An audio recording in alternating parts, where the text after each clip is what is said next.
Warning, this episode contains strong language. I have Facebook stock too. I don't even know where it's at. I refuse. So I got fired by them, which is a whole nother whiny story. Which it's people are like, I'm like, well, yeah, you got fired, dude. Shut up. Like Homeboy in the Social Network. Right? Yes, which I've never seen. You haven't seen that movie? Dude, I was living it, man. Like Sean Parker, I worked for Zuck. Like, I don't, it's like, yeah. How often do you watch your own sex tape? If I had one, dog, that would be all I watched. I'm not gonna lie. I'd break it up into clips, probably nice digestible clips. JRE or like PSA. These are PSAs of Patrick making love. Welcome to the Lone Star Play Podcast. I'm your host, Patrick Scott Armstrong. Join me and a famous guest. We discuss their career, life, food, Texas, and everything in between. Let's get started.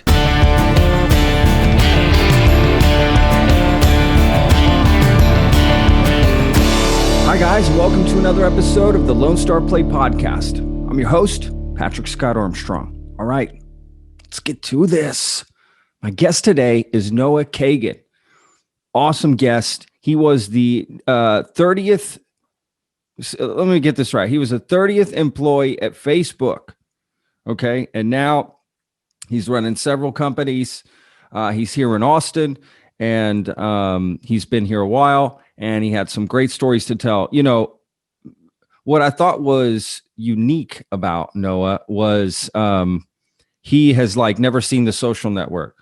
Didn't watch like that. Remember that documentary on Netflix just came out, The Social Dilemma, right? Like he was just like, nah, don't care. Lived it. That's what he said. I lived it. Didn't want to see The Social Network, right? Like, very interesting. His comments about Facebook, YouTube, some other different companies. I don't want to spoil it, but very interesting take on tech and what's happening.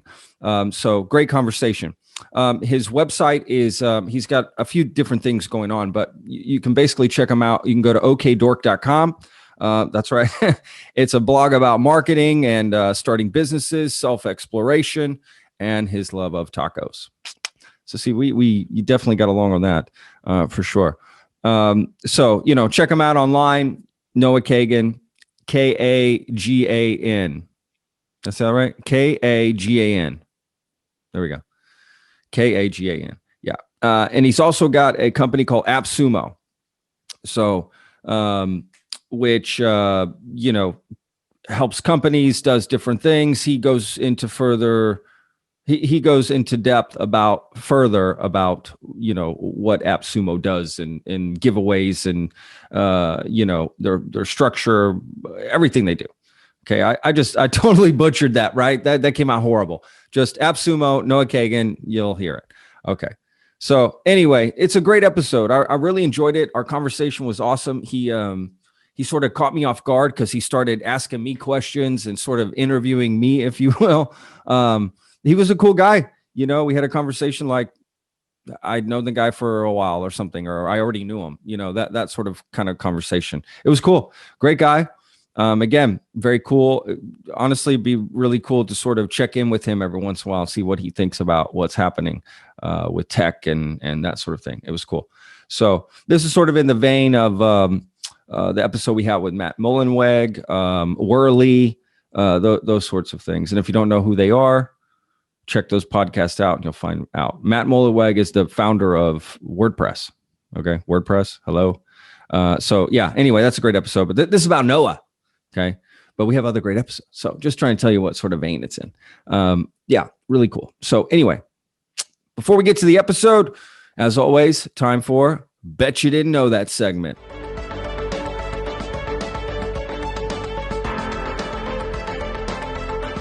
Bet you didn't know the pumpkin originated in Mexico about 9,000 years ago. Wow. I honestly did not know that. I have no idea where pumpkins came from. Charlie Brown. That's all. I don't know.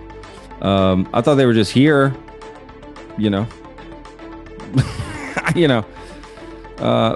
that's, that makes sense because a lot of fruits and vegetables aren't where you think they came from, tomatoes, in Mexico, right? They didn't come from Mexico. Potatoes, bananas, right? All these things we eat, zucchini, squash, these things we create. We really created them. We moved them around, brought seeds, trade routes, right? So it's very interesting. So that's cool. The pumpkin, 9,000 years ago, Mexico. All right. Yeah, this is sort of interesting. Parker County is the official peach capital of Texas. I didn't know that. Definitely peaches are massive in Texas peaches. So Parker County is the official peach capital of Texas. That's kind of cool. All right. This next one is absolutely mind-boggling. But if you really break it down, it makes sense. So it could be different for some people, and you'll see why. Okay. Bet you didn't know an average person in the U.S. eats 35 tons of food in a lifetime. Okay. Well, how many pounds is a ton? 2,000 pounds. Okay. So you're talking 70,000 pounds of food in a lifetime. That's a lot of food, right? So that's why it's important to watch what you eat, because if your diet, think about what you're putting in your body. It's crazy. Okay. This is the last one.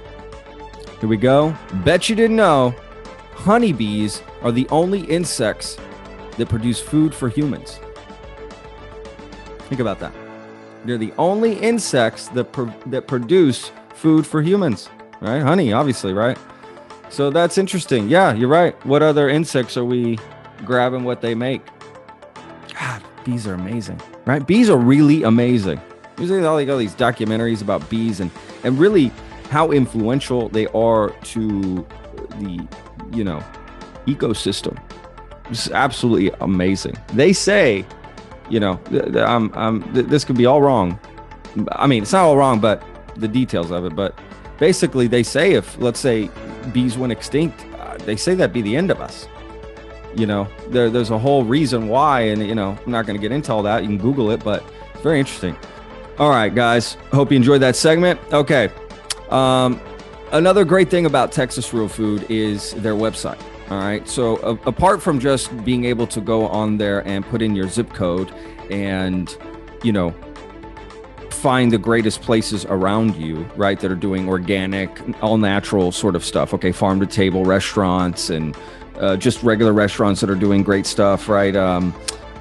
Butchers, farmers markets, and even grocers and just little, stores and knickknacks. It's got, even products you can get Texas and locally that you can order, that sort of stuff. I mean, it's really just amazing, right? Just put in your zip code and watch what happens.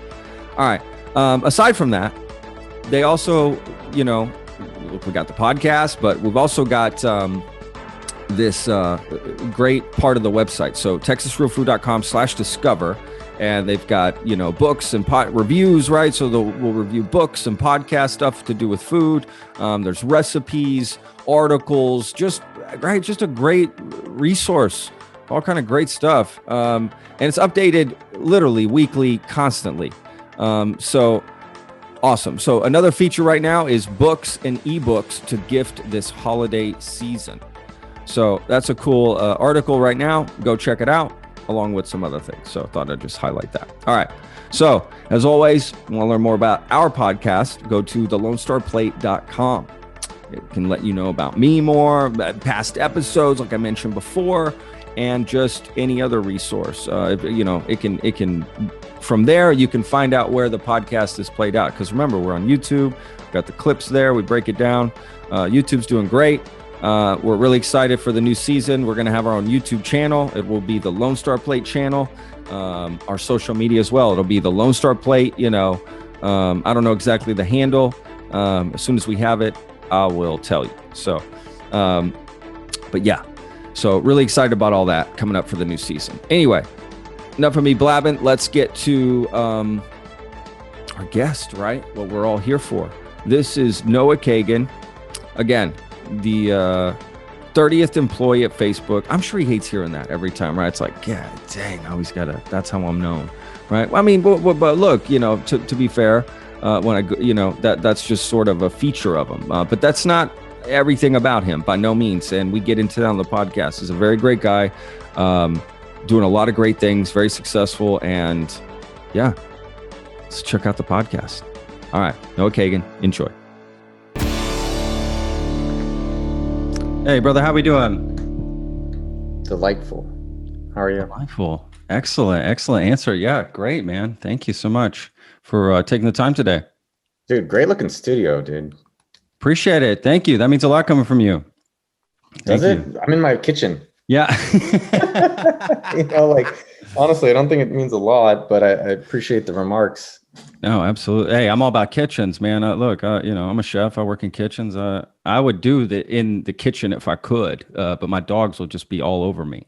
This is like, you got the most American name I've ever heard. Like I could see you in a barbecue joint. That's hilarious, right? I do. And what's funny is my mom's from Mexico City, so but my dad's St. Louis, so we just went straight. My mom was like, "No, we're just gonna give him this totally white name," right? Love it.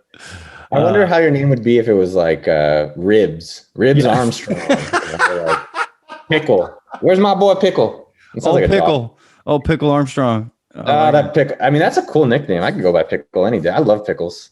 I don't trust someone who doesn't like pickles. I do love pickles. That's a good point. I love pickling anything. To be honest with you. Hells yes. Yeah, absolutely. I'm all about the cold pickle. What kind of pickling do you do? But I do the cold pickling process for most things. I pickled back in the day, so I've gone through different like food experiments. I'm in a new one right now, but I pickled back in the day. I was like, it's kind of easier just to buy them. The one thing I have a strong opinion on though is those sweet pickles and people who like those and how much I don't like those people. I've never met I love these sweet dill. I'm like, dude, that is gross. You just met one. You're a sweet person? I don't mind them. I'll eat any of them. Not the sweet ones. The sweet ones are just nasty. Food, man. You're talking to somebody that deals with food all the time. I love any type of food. It has its place. I've always found that every ingredient has its place. I'll say that. Yeah, and the garbage, man. The garbage is where that food is actually supposed to be. I think now it sounds going to be better. I wasn't actually on the microphone. Yeah, it did change there. There's also. Did it sound better now? Yeah, it does. But I mean, it didn't sound bad before. Oh, just even better now. Yeah, but I can just hear. It's honestly just how my voice sounds. But no, there's foods. I think there's foods that are like.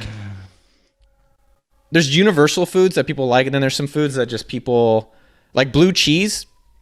Love it. How do you feel about it? Love blue cheese. Love it. Asians hate blue cheese.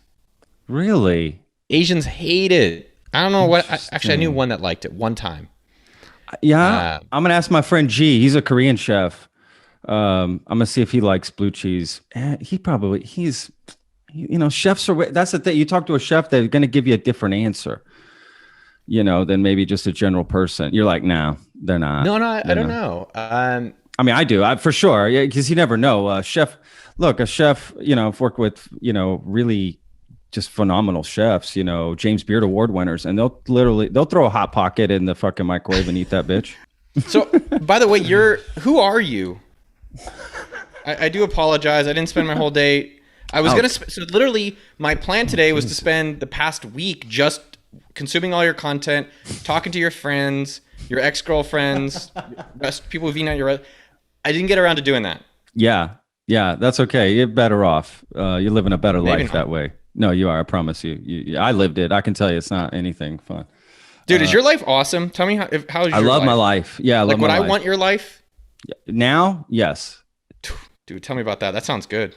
Yes, now, yes. Yeah, I love my life, man. I've got especially during a pandemic. In fact, I feel guilty a lot of times, at least right now, because things aren't that, personally, they're not so bad, but for other people they are, which, that sucks. I guess that's the worst part about it. But yeah, man, things are no, hold on. So tell me how your life is so awesome. Like I get to do what I love. I get to do what I love all day long. My dogs are in good health. My wife's in good health. My family is in good health.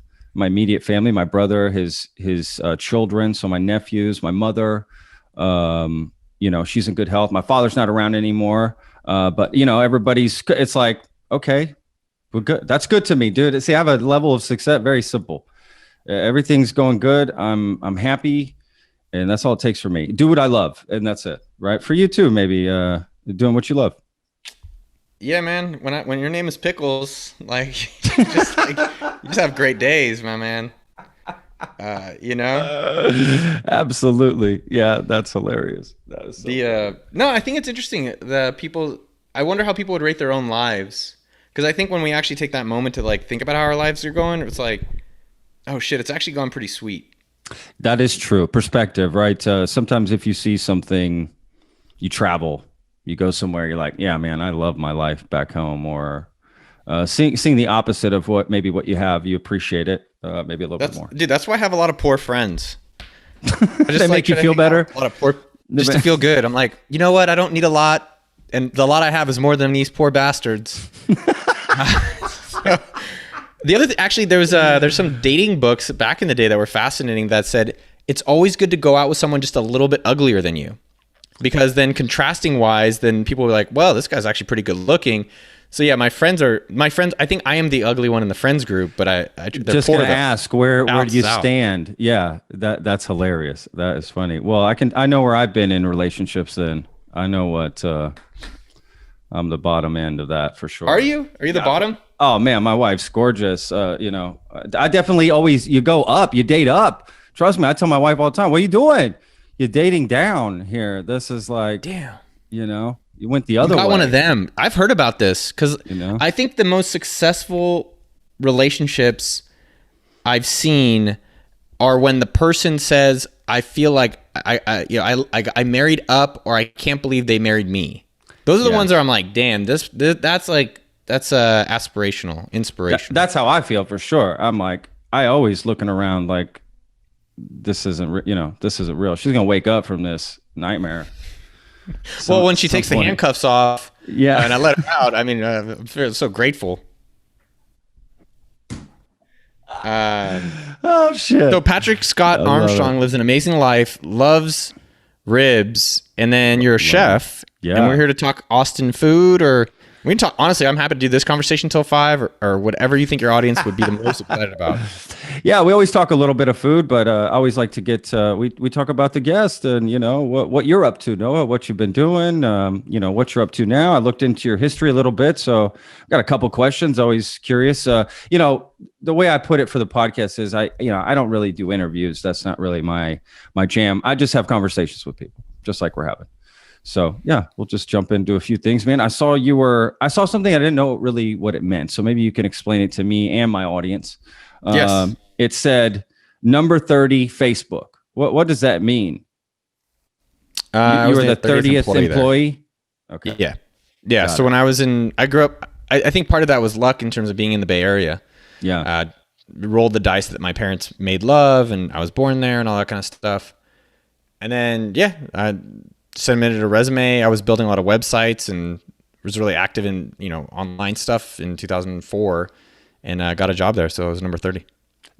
Was it called Facebook at the time, or was it called the Facebook, or did it have a different, what did you see when you applied? Just transferred. It was the Facebook. It just transferred over to the Facebook. I met the guy who actually bought the domain for them. He got 3,500 Facebook shares. Wow. Oh my God. So do the math. Holy shit. Just for the domain. Wow. So I don't know how much their stock is, but yeah, let me see. He did all right on that. Facebook stock too. I don't even know where it's at. I refuse. So I got fired by them, which is a whole nother whiny story.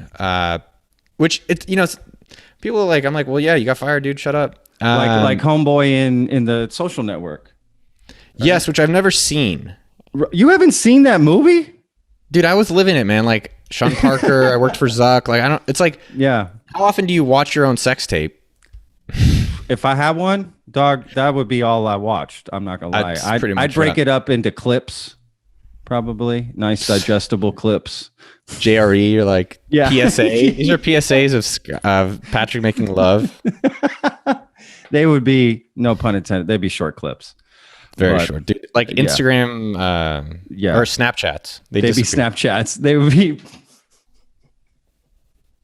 photos. You could really just, the photo is enough to show it. That's all you one need, frame. Yeah, so I was number 30 there, dude. I'm rich. Actually, I never got any money from there. I think that's what people always wonder too. They're like, oh man, you were, there's all these people that. I'm assuming that's your third kitchen in your house. No, I live a very simple life. I live in an 800 square foot house. I think it's pretty. You know, it's funny when people are like, "Man, I live in such a tight. You know, I live in a 2,000 square foot tiny house." I'm like, that sounds pretty rich to me. Like, yeah, like, bro, I drive a house. 2004 Miata. Yeah. So I don't, and a 2014 Buddy scooter. So I don't know what kind of life you're living. Oh man, that's hilarious. Yeah, that's not the definition of a tiny house. Dude, I cannot believe you haven't seen this. I just figured you'd be curious to see the Social Network. It's David Fincher. Are you know just being a film fan, dude? Right? Yeah, just being I love Fincher. Fan. It took me like 20 years to watch Titanic. So I never realized this, Patrick.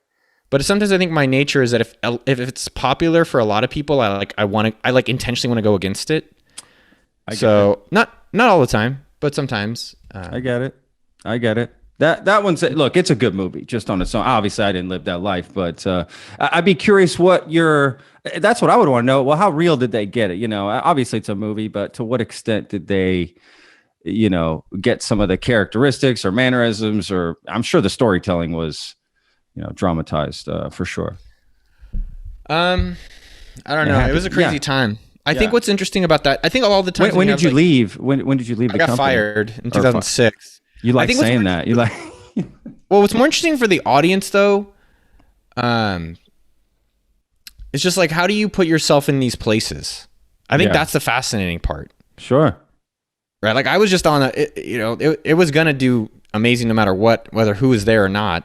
Did you feel that energy when you started there, dude? I was obsessed. Everyone was obsessed. And I think when we were, I'm known for starting businesses and marketing, and the people listening, check it out on YouTube as well, youtube.com/okdork. And so I think it's important. It's like, what's a company or what's a city like Austin, where we're at, that you could be a part of something that is just something's happening. Yeah. And in my lifetime, I've been very, very fortunate to be a part of that a few times. No, that's awesome. Yeah. I mean, that's, when did Facebook really take off? It was like 2009, 2010? Or sooner? I mean, I guess I would argue that's kind of like an iceberg. Like you only see the top, right? Yeah. You're saying like, but in 2005 when I joined, we had 10 million people. In 2006, it got to like, I don't know, 50. I mean, the growth is not normal. Yeah. And I think it went mainstream probably 2008. Yeah, more or less more mainstream. But it was already, there was really no doubt it wasn't going to be this big. This is bigger than I expected, but no doubt it was going to be huge. This size. I don't know. I will say Mark had, pretty big aspirations even at that point. Sure. Do you feel the reason it's so popular now is the same reason it was popular then and getting popular, or has that changed? I think it's becoming less popular. I would sell your Facebook stock, dump that shit. Really? Yeah, interesting. Big time. You think like they're the 100%. Next IBM or something, or MySpace? I have not been impressed with Facebook's moves in years, right? Like I think they've stopped innovating. I think they're too scrutinized. Like honestly, they're so big that like Mark, honestly, like, yeah, he wants domination. He wants all the power, but I think deep down he's a good dude. Good is relative, but I don't think he's trying to be super malicious. But I think now they're just so big that anything they do is like, oh, it's against the Democrats. Oh, it's against, whatever. I think it's almost too big. And the level of innovation is unimpressive from them. Interesting. And I think their significance, honestly, they can be replaced by text messaging, and that's scary. Wow, that is. I mean, scary. let's take yourself for example. Sure. You're in your 30s or 20s. Wow, thanks. I'm 41. Dude, you look hot, bro. Let's have a barbecue. Man. Oh my God, I'm saving that clip. Pickles, dude. Please just do. FYI, we're gonna have some beard rubs. So, people in like 10s and 20s. Are very, very little use of Facebook, relatively. In your 40s now, how's your Facebook usage gone? More, I think. Oh, more? Yeah, I use it more. Just because of the podcast. Like, I have to promote work. But personally, I don't put up as much personal stuff. That makes sense. I almost don't put anything personal on it. And I think this is more, I'm not unique. And then, just to give you an example, I'm giving away my Tesla for Black Friday as part of appsumo.com, our company. And wow. Yeah, normally like a few years ago I would do that and that shit would go crazy. We've done, wild giveaways.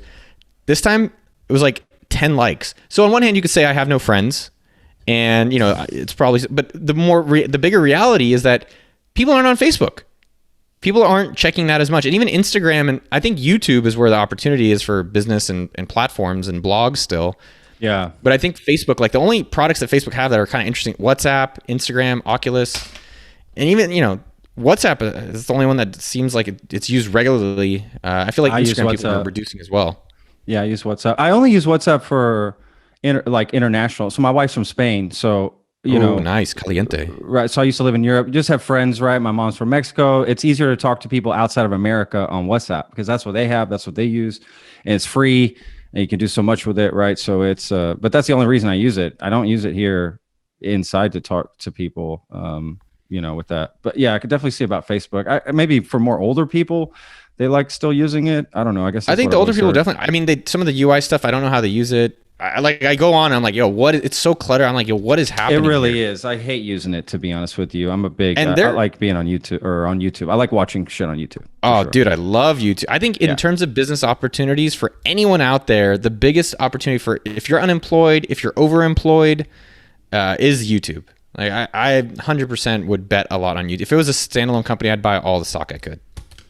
Wow. Interesting. Yeah. I love the idea of it, the concept of it. Absolutely. Everything. It's honestly my main source of, content, that with like Netflix and, Prime. It's like it's just one of those. It's not anything different, it's that good to me. The content that I can find on there. Tucks you into bed, man. Oh man. Music to my ears here. Yeah, absolutely. So it is interesting, like the way they'll connect, right? So you've got Instagram that's connected with Facebook and they're trying to be different, but at the end of the day, they're not really, right? I mean, and the same with YouTube and all these other things. Do you see social media? I guess you do see Facebook going away, but not social media going away. You just see that aspect of Facebook. Do you think another Facebook is just going to pop up, something like it, take its place? I mean, what I guess the one thing you could ask is what place did Facebook take? I don't think they took anything. I think they created a new People always say MySpace. I mean, just thinking of my friends or whatever. Is it real? Probably not. Yeah. Well, I guess what I was more discussing is that I think there's a new category created, which is like now we can actually have we can connect online and share these different things. I'm not sure how it's going to be going in the future. I don't think something's going to replace it potentially because like, a lot of things that get replaced, it's not the exact thing that screws you up. It's something totally different. Yeah. Like at Facebook, we were never worried about. At MySpace, we were worried about Google. We're like, wow, those guys could eventually do something at their scale. Google finally did it with Google Photos.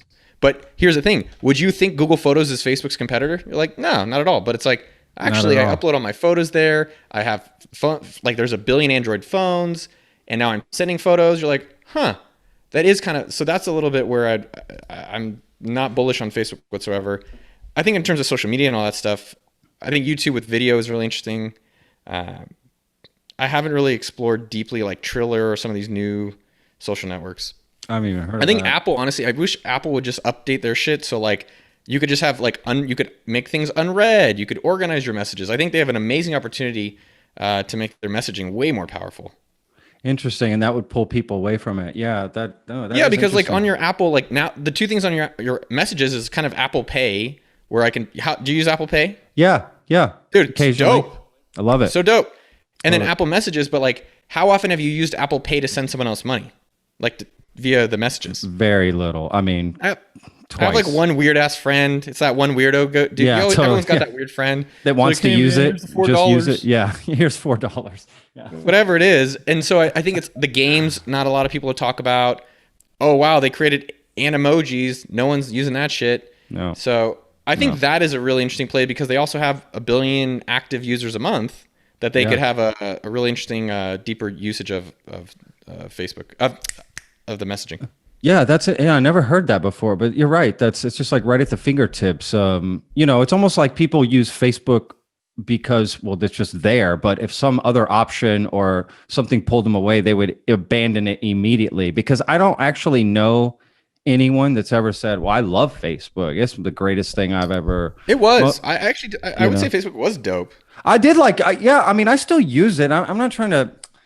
I mean, it has helped me in a lot of ways, stay connected or this or that, or help me with a project or whatever, but that has definitely gone downhill now. It's like almost impossible. And if you have a business on there, that's why I think a lot of people abandon it, is because you had to pay to just get to people that already liked you. It was like, well, what was the point of that? They already like me and follow me. Now to get in front of them, I have to pay ads, and it's just this constant pressure to, put money into it. And I don't know. I never liked that. I mean, I think what's interesting about Facebook is it's still like as an advertiser, a really large amount of people that you can reach from it. Sure. And there's only a few places on the web that you can reach many people at scale: Reddit, Google, Facebook, Amazon. I guess Netflix, but there's no advertising there yet. How do you do it on Amazon? Well, like products and stuff. Oh, okay. Yeah.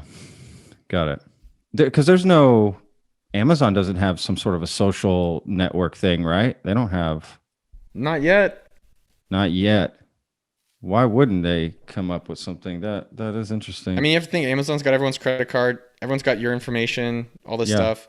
I think what's interesting is how all this stuff is pretty fucking new. Yeah, for sure. I didn't grow up with it. You didn't either, right? Like, this is all new. I think we grew up right at the beginning of it. I grew up in Silicon Valley, so like I grew up where as it was going. I wasn't born with having a social network, all that kind of stuff in the beginning. I was in the generation similar to you, where like getting your Gmail account was like, oh my god, I got the name Bobby Billy 44, totally, like at Gmail. That where you had to fight for it. You know what I mean? Yeah, I do. But I think Facebook, it's an interesting time, my man. It really is. Did you see that movie on Netflix by any chance? The Social. I didn't watch that one either. There's some shit that just doesn't appeal. It's like, is it basically like? Can you tell me about it? It's like social media is the devil. Yeah, that's basically all it said. It's ruining us. But it also, I feel it also like releases the burden of people's personal responsibility. I don't feel like that's talked enough as well. I mean, I get, okay, the social media is trying to do this and disinformation. Whatever. How about just critical thinking on people's parts and being able to, right, disseminate information? And because that's the real problem. If we just keep coming up, right, with businesses and think that we're not actually putting out the fire, taking care of the real problem is, teaching people to understand the information. And maybe because social media is so new, maybe that just needs to be worked into education to help people understand their digital self, if you will, more. I don't know. We're still figuring all this out. It's still really early. Yeah, absolutely. So you're not really active on social media except more for just business stuff. Don't get me wrong. Like I do check that. I think everyone's got to figure out if it's benefiting them. I think that's the problem that social media has fucked a lot of people, is that it's an unconscious like activity that is a net negative.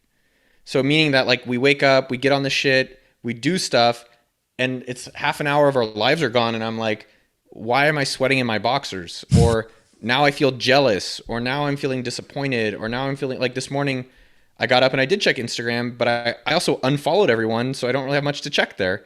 But it creates some level of anxiety. So I think everyone should take ownership of their time. I think social media can be really beneficial. Like it can be inspiring. Right. Like, wow, here's cities I always wanted to go to. Here's items I might want to buy. Here's understandings. But I think people need to be more intentional about how they're spending their time on it. And if it is also to waste time, that's fucking great too. But be aware of that. And I think it's the unconsciousness part that I'd really try to scourge. Like, turn off your notifications, unfollow everybody that's not benefiting you. And I think people aren't really active on that. Yeah, that's a great point. Absolutely. Just declutter. Well, I think people, everything. The problem though, Patrick, is that people hear that. Everyone knows that. But we just don't do anything about it. Sure. Of course. They're like, oh yeah, I heard that guy said, yeah, but and maybe it's also finding something else more beneficial to spend that time on. You know what it is? Oh wow, I'm enjoying reading. It's the new smoking. It's bad for you, but you still do it. I mean, I smoke. That's why I said that. I still smoke cigarettes? I still smoke cigarettes. Oh, man. how you're 41? What kind do you smoke? 41. I roll cigarettes, so I just buy American Spirit and old school.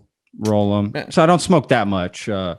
When I feel like one, I roll it up. I want to put the work into it, the effort, the old cowboy. What I'm hoping is while you're smoking the cigarette, you're on Instagram, just kind of like wasting, like as long as you're going to do it, go all the way. That's it. That's exactly what it is. Just going to, cruise some time. To be honest with you, I'll more read articles and stuff when I'm on my phone and stuff. So I don't really peruse social media so much. I'm more just jump in, see how it's helping me, and then I'm out. I know it's a little selfish, but I don't like spending too much time with it, to be fair. I more just want to read, catch up on news. That's my problem. That's where I've got to learn to step away. The news thing? Yeah, absolutely. I've got to learn to step away from that more. Man, I stopped reading the news more or less because it's not relevant. It's just like it's more entertainment than information. Sure.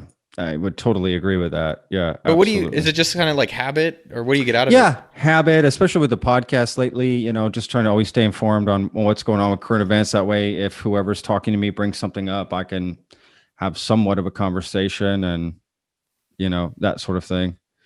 I don't know. And more as I got older, I remember watching my father when I was a kid, and, he always watched the news and he always read the paper and, blah, blah, blah. And I just thought, that's so boring. I'm never going to do that.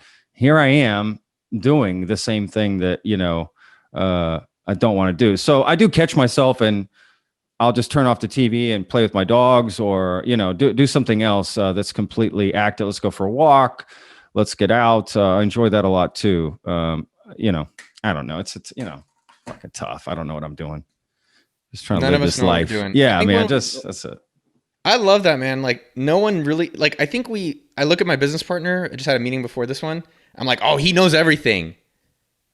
And then sometimes he's wrong. I'm like, bitch, he's wrong. And then it's like, wow, and I think we think that a lot of the time. Yeah. Like, oh, Noah knows Mark. I don't know. So I'm figuring this shit out too. Yeah. I know my experiences. Sure. I have an idea, but it's kind of like in the restaurant world, Lone Star Plate. I don't know if we're going to talk about plates or not. We don't have to. Yeah. Yeah. Are you like a plate store, by the way? Is that your like real job? You sell plates? No, but I could get into that. I think you should get into plate. I do love plates. But anyways, even with restaurateurs, that's funny, man. I never realized they had their own name. Like they got their own entrepreneur name. That's right. Like because you know why? Because it's a special type of business, man. It really is. It's a tough business. I'd hate to be in a restaurant business. Oh, it's that's why I'm out of it right now. I'm sure I'll get back to it at some point. Like you're out of it, or you're unemployed? No, I'm out of it. I sold. No, of course. I sold the business last South by. I was done with being directly in the food business. I still like to be involved with food, but yeah, done with it for now. Just did it for too long. It wears on you. It's just a different type of job. It's like honestly, you know what? When I talk to like nurses and doctors, I get the same feelings that chefs and cooks and stuff talk about. That they sort of talk about the same things, which is just long hours. You miss everything. You don't have any friends. There's no social life. You miss big events in people's lives because you help other people celebrate their birthdays and anniversaries, and so you help them celebrate, but you don't ever get to celebrate. You miss New Year's. You miss Thanksgiving. You're gonna miss. You're probably there for Christmas morning. Maybe, but then you've got Christmas lunch you've got to head back to, or something, or prep or something. You know what I mean? It's just it's nonsense. So I'm just done with it. I was done with that. What else do we know about restaurants? I was thinking like the only difference between you and the doctor is that they're making a lot of money doing it and you're not. 100%. And they're 100 times smarter. And they're doing surgery and they're saving lives, dog. We literally say that in restaurants. Don't get upset. We're not saving lives here. There's no life on the line. I think that's a great point. Don't worry about that dish. Because in the beginning, you can be very passionate about what's happening. And you'll get so angry with things because you care. But the more experience you get, you learn to let that shit go and realize, look, let's have a good time here. That just let the dish go. Do it again. Just move on. Don't think about it. I don't know. I think it's great to care about. I'm sure you care about your craft. You do, but you learn where to put the energy because that's important. If you waste the energy on negativity and what screwed up, and you just focus on that, you've got to move on to the next dish. Why? Because there's more tickets coming in. There's shit to do. You don't have time for that. Plus, people are looking to you. They're asking you for shit. Where's this? Where's that?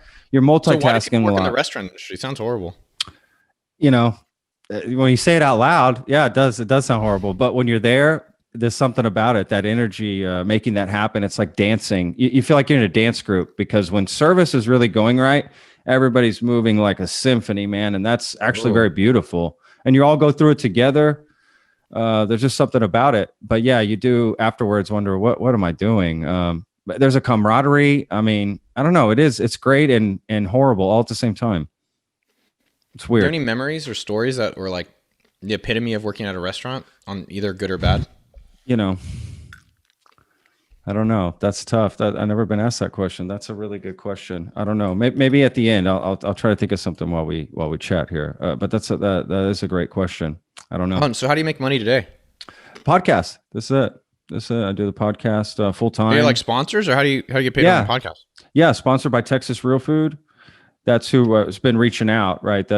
All those people that reached out to set this up. Yeah, they sponsor the podcast. I work for them. I'll do other stuff for them, some recipe videos. Before the pandemic, I was traveling to restaurants and filming my experience, but the pandemic came and, took care of that.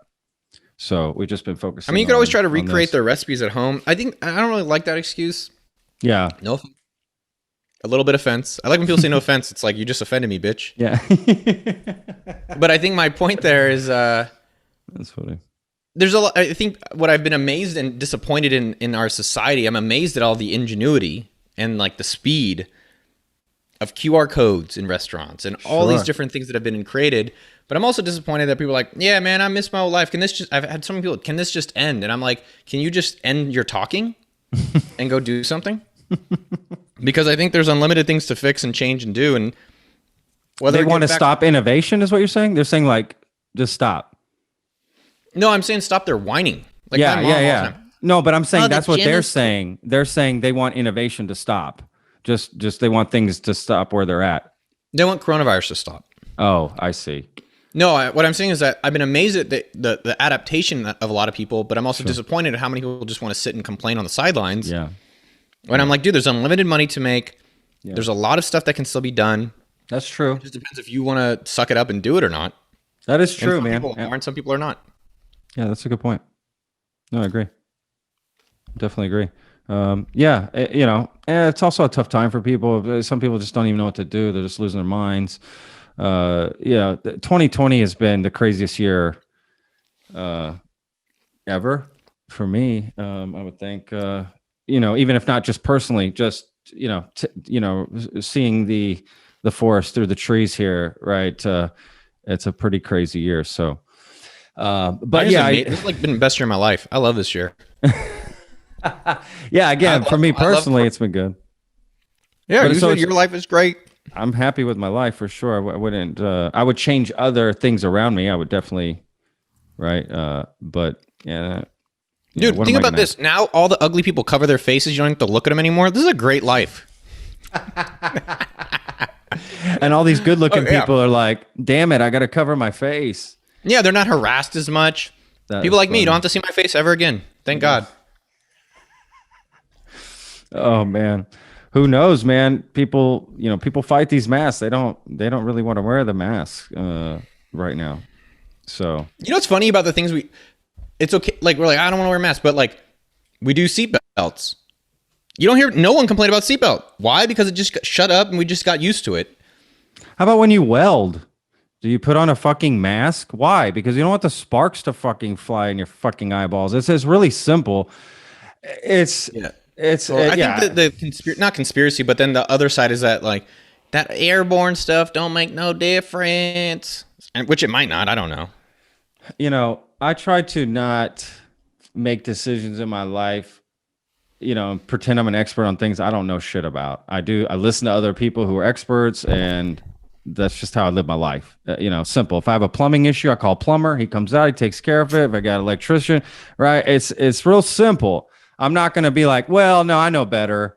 Oh, you got 3 PhDs? Well, listen, my uncle Fred told me something else, and that sounds more right to me. That's just, again, critical thinking, right? That's where I feel the issue is with a lot of people, and can fix so many problems. I feel like that would just take care of so much. I don't know. We'll see. Wishful thinking, I guess. Wishful thinking. Noah, tell us about what you mentioned a little bit about what you do now. So from working for all these places, helping businesses, what's your day to day? Well, there's personal and professional. So professionally, my day to day is teaching people how to start businesses or do marketing on YouTube. That's youtube.com/okdork. Where we put out a lot of content that's if people are unemployed, if people do have day jobs they hate, we show them how to get the hell out of it and how to take some action for themselves. And then I also advise the company I started. I'd say I'm the chief sumo at appsumo.com, which is the number one site online for entrepreneurs, number one marketplace for entrepreneurs. So people are looking to start businesses or grow businesses, or they have tools to sell to entrepreneurs. We're the place to go to. And then in my personal life, I'm getting a pilot's license. That's been pretty fun. So really scary. No shit. Yeah, I joke it's the thing you do if you're rich and white and old. How long does that take? It's honestly it is. People say it's expensive, and I'm like, oh, it is expensive. It takes like 25 hours to get your to be able to solo by yourself. That's 25 hours, and it's generally about, what is that average? It's about $100 an hour. When you say 25 hours, you mean 25 hours in the air? In the air with somebody else until they're like, you can do this on your own. Yeah, and then it's like 50 to 90 hours to get your license. Oh, okay. So what do you have before that? Is it like a provisional license? Just a student permit. Yeah, like it's like your student permit. Yeah, you got. I don't know the real difference between, but anyways, that takes a lot of time. But that's probably the majority of the things I do lately. From like the cooking perspective in my free time, I've got a Traeger. Okay, yeah, Traeger grill. So been trying to learn how to grill. I never knew how to grill, so trying that and making wine. It's kind of the two food related hobbies, and I guess making wine. Yeah, it's actually stupid easy to do. It's, like that toilet jail wine, like that stuff. It's honestly a joke to make. Yeah, of course. But how does it taste? Dude, it tastes. I mean, I'll have a little Friday Shabbat drink. So there we go. This batch is coconut wine. So it literally all it is coconut, sugar, and yeast, and you just let it sit. Yeah. And 2 weeks later you have your own alcohol, which is pretty freaking cool, man. Yeah, that is cool. You're right. That is cool. So nice. Look at you. I'll take a little sippy, just make sure it's still good. Yeah, there you go. Anyways, that's how I spend my personal time. Just like, I don't know, I bike a lot. I like trying out a lot of different things. It sounds like it. I mean, you're just like on a whim. I'll just get a pilot license. I'll learn how to fly. I mean, what's the point of the pilot? Are you trying to buy a plane, or you just want to say you have it? Are you just going to move past it? I think it's a little bit. Yeah, that's a little bit of both, probably. Like I think it's a challenge to accomplish it. I think I'm really afraid of doing it. Like when I'm flying, it's really scary. Really? I think the other piece of that fear is that it also. It makes me feel like I have to prepare more in all aspects of life. Like you can't go flying and be like, I'm just going to get up there and see how it goes. Like you are probably going to die. Yeah. And so it kind of is like, oh shit, I need to be planning in all aspects of my life. And this is one way I'm practicing that. That's it. Have you ever skydove? Is that how you say it? Is that the past tense of skydiving? Skydove? I think it's skydive. Skydive. Have you ever skydived? I've skydiving. Yeah, skydiving. You skydiving? You have. Okay, so you know what it's like to jump out of a perfectly good airplane. Yes. Okay. Because I mean, interesting. So when you get up there and you're flying, what's scaring you? What is the fear that you feel? I mean, when you drive, your worry about death is not that high. See, what's funny is I'm more scared in a car when I'm not driving. When I'm driving the car, I'm fucking ain't no fear at all. Because I'm in control. Like, you're talking to, Knight Rider over here. I rock that shit. Wait, that doesn't make sense. Kit actually drove the car, right? That's taking the credit away from old Hasselhoff. But yeah, I feel most, safe when I'm driving the car. But you're not like most people when they drive. They're not like everyone who's listening there's probably people driving. Yeah. And they're not like but like when a plane, you make some mistakes, you're dead. That's true, man. I mean, if you crash, it's pretty much lights out. I mean, the joke they make in the pilot world stuff is like the dangerous part of flying is driving to the airport. Fuck, they make jokes in pilot classes. That's the last place I would be like, we're not joking here, guys. Can we not? I guess you got to have a little humor. You gotta have, dude. You gotta have fun in life, man. Sure. Well, of course, absolutely. God, that's interesting. So what kind of plane is it? I fly normally like a Cessna. Yeah, Cessna prop plane. So they're just like two engine, it's a single propeller in the front. Oh, single propeller. So you have to go up front and like do the Indiana Jones shit where you just like fucking. No. Oh, okay. You don't have to get it going first. No. you know, just I hit don't the know. button. There's I like don't know they're anything old about planes though. planes. There's they're 1960, 1970 planes. I don't know what the law is, but there's this law where if something's old and works, there's a likelihood it'll keep working. Something like that. I'm butchering it, but it's basically if it's been working for a long time, theoretically it'll keep working. So yeah, it's pretty old school. It's like, you know, you have to prime the engine and different things like that to get it going. That is just, I just don't even know, you know, that's just crazy. Really good today. That's just crazy. So yeah, how's the coconut wine? It tastes good. Honestly, it's getting better with time. Like it's getting better. So what, when you say coconut, are you adding? It's just literally coconut fresh water. coconut? Oh, coconut water. No, I Okay. use like all natural stuff. Added sugar, yeast. Put it in the closet. I have a new jug. You want to see a new jug? I'm working on a new batch. Absolutely. Let's see what the color difference is, right? Well, how does it start off? And curious.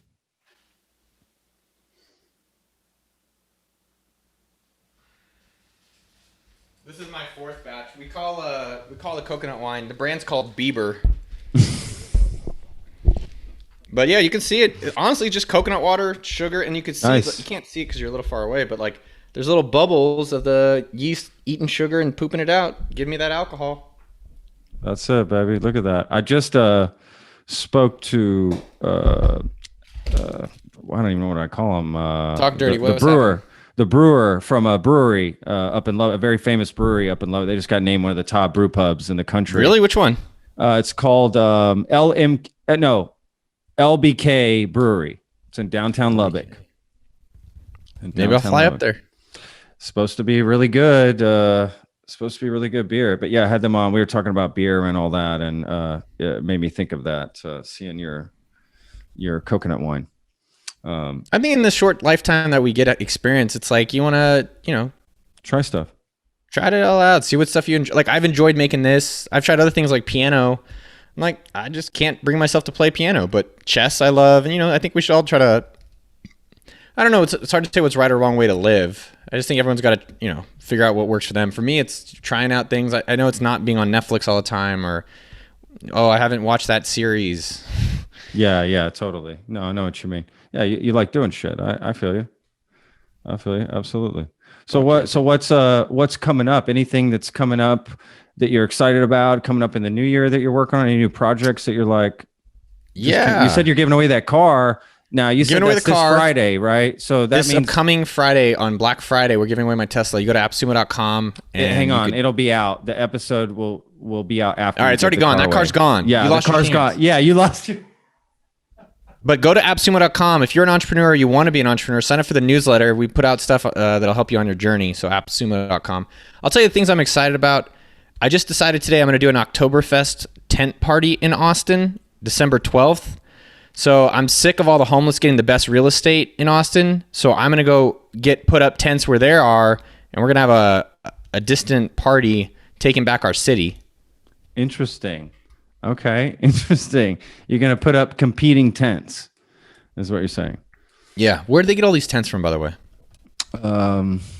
That's a good question. Who is giving them all the fucking tents? But anyways, we're having a tent party. Next year, I'm looking forward to biking across America. That's my big thing next year. Really?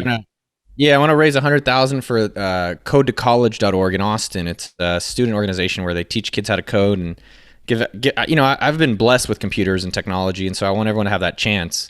That's awesome. And so I want to bike across America too. So it's like put two good things together. How? First of all, because I don't even know, how far across is it? Are we talking mileage wise? 5,000 miles. What's the distance? 3,500 miles. 3,500 miles. Yeah, so it takes like 2 to 3 months, depending on your speed. You could do it quicker too. I did a pilgrimage in Spain. I walked 600 miles. Did you really? Was that to get your wife? Was that like you had to prove yourself? Yeah. Like, I must. She sent me on this. Yeah, she sent me on a quest. She's like, I want the milk. You got to go get it from Madrid, bitch. You don't get to Madrid. We are not getting together. Oh Mr. my God. Ribs Armstrong. Oh my God, I'm gonna tell her that is fucking hilarious. No, I've never heard that. No, that is so funny. No, it's called El Camino. I've mentioned on this podcast. Probably listeners like, dude, Patrick, I listened to all those episodes, dude. Yeah. Like, no, please. But it took me 29 days on foot, and I remember people on bike that did the same distance. It took them about 2 weeks, roughly. So I'm trying to put that in my head together, But you've got to rest a little bit in there, halfway maybe or something. I don't know. 2-3 months. You're gonna do a zigzaggy? Where you thinking? No, I'm gonna start in Santa Cruz. I got a buddy over there, and then my parents live in Albuquerque, so I'm gonna bike through there. I want to go through Tennessee. Tennessee's calling my name. Tennessee's beautiful, man. I've driven through Tennessee. It's lots of times. It's gorgeous. Sweet. That would be sweet. Cool. And then I'm gonna end up in Connecticut. I've got 2 best friends that live on the coast, so I figured kind of a cool thing to go between the 2, and then trying to fundraise, and then have people probably join me on the ride. So as long as they're not creepy, which they always are, because I'm creepy too. We'll have some people come by and just like party with. Where are you? Are you going to sleep outside? Yeah, bike packing. So this is going to be one of the more popular things you'll hear coming up in the next year or 2. It's called bike packing. So it's basically there's a lot of camping gear now built just for traveling bikes and touring bikes. So I've done it. I did it a few weeks ago to Pedernales, and I'm doing it next week to Bastrop. And just kind of practicing, seeing how the gear works and so forth. Do you have the what do you call it? The trailer? You pull the I don't do trailer. My brother is like a functional guy, so he's like he'd have like 80 pounds. I'm all about lightness, so I have a seat bag, a frame bag, and then a handlebar bag. Damn. Okay. No saddle bag. No nut. Damn. That's the saddle bag is kind of a seat bag, and then the frame bag there it carries enough. The harder thing is like water. Plus, I want to film. I do my YouTube, so I want to bring enough equipment. Sure. So that's the trade-offs.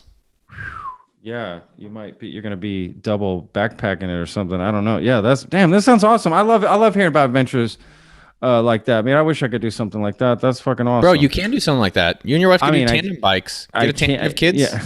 No kid. Well, dogs. We got our 2 dogs. Yeah, they're kids. Take your wife, put her do tandem bicycle, and ride across America, man. You've obviously never met my wife before. Dog. I've met Spain. I lived in Spain for the past few summers. Those women, I guess I don't know a lot of Spanish women. I can imagine though. There's some Spanish women that might do it, but they're gonna look at you like "Estás loco, tío."